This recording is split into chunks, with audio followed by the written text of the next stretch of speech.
Assalamualaikum warahmatullahi wabarakatuh.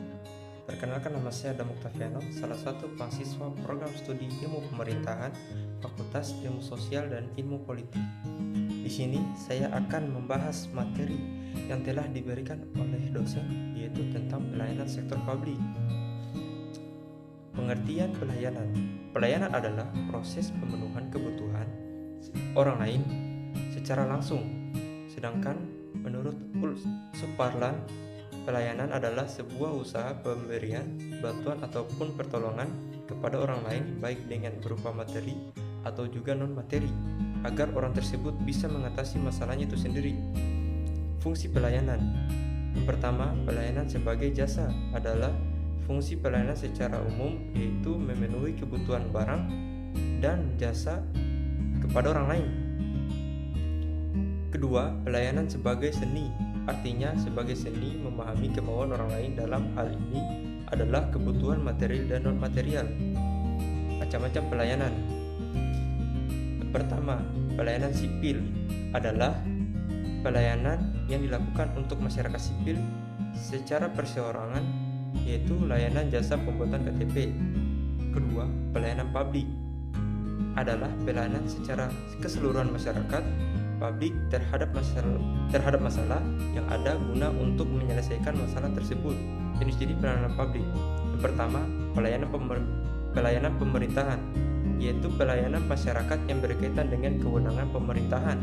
Kedua, pembangunan adalah pelayanan masyarakat terkait infrastruktur dan sarana-prasarana yang ada di masyarakat.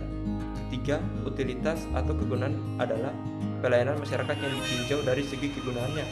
Keempat, pelayanan sandang dan papan, yaitu pelayanan yang menyangkut kebutuhan pokok, yaitu pengadaan perumahan rakyat dan sebagainya. Kelima, kemasyarakatan adalah bentuk pelayanan yang secara langsung dinikmati oleh masyarakat.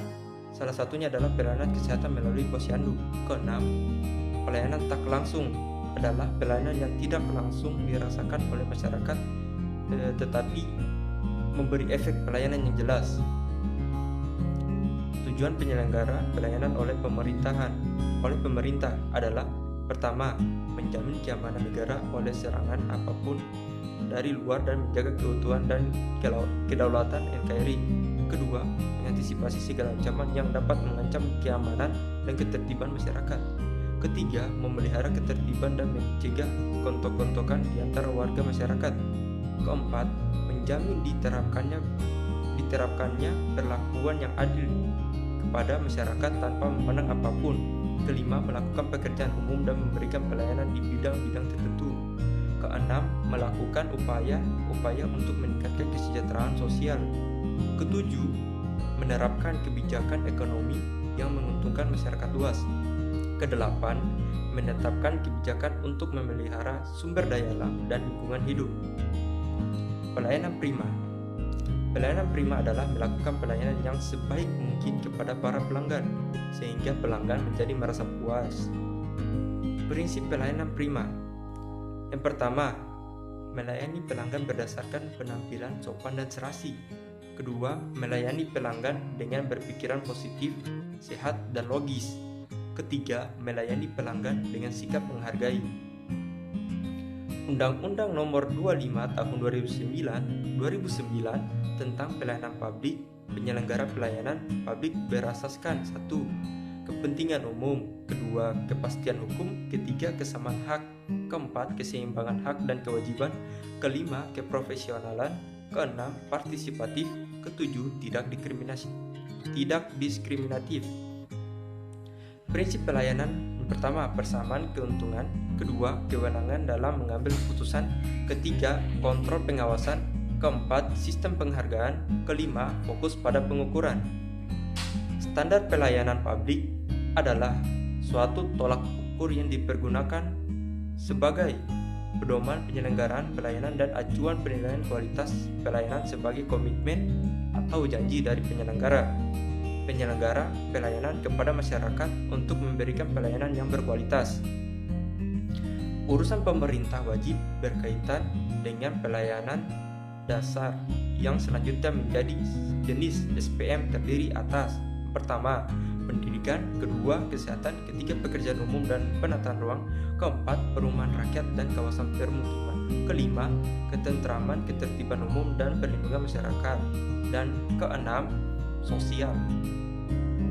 Langkah penyusunan standar pelayanan. Yang pertama, inventarisasi tugas dan fungsi. Kedua, identifikasi jenis pelayanan. Ketiga, identifikasi pengguna layanan. Keempat, identifikasi harapan pelanggan atau survei harapan masyarakat. Survei harapan masyarakat. Kelima, perumusan visi, misi, dan tupoksi pelayanan. Keenam, identifikasi proses dan prosedur persyarat waktu dan biaya pelayanan. Dasar hukum penetapan biaya atau tarif. Penyelenggara administrasi dan pelayanan publik yang baik bagi masyarakat terutama penyandang disabilitas menjadi hal yang penting untuk diwujudkan. Komponen standar pelayanan publik ini didesain untuk memberikan akses informasi seluas-luasnya kepada publik sehingga masyarakat dimudahkan menjangkau pelayanan dasar yang mengarah kepada kesejahteraan masyarakat termasuk penyandang disabilitas.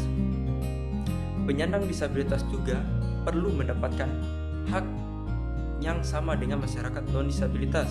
Hal ini sudah tercantum dalam Undang-Undang Nomor 8 Tahun 2016 tentang penyandang disabilitas. Terima kasih. Wassalamualaikum warahmatullahi wabarakatuh.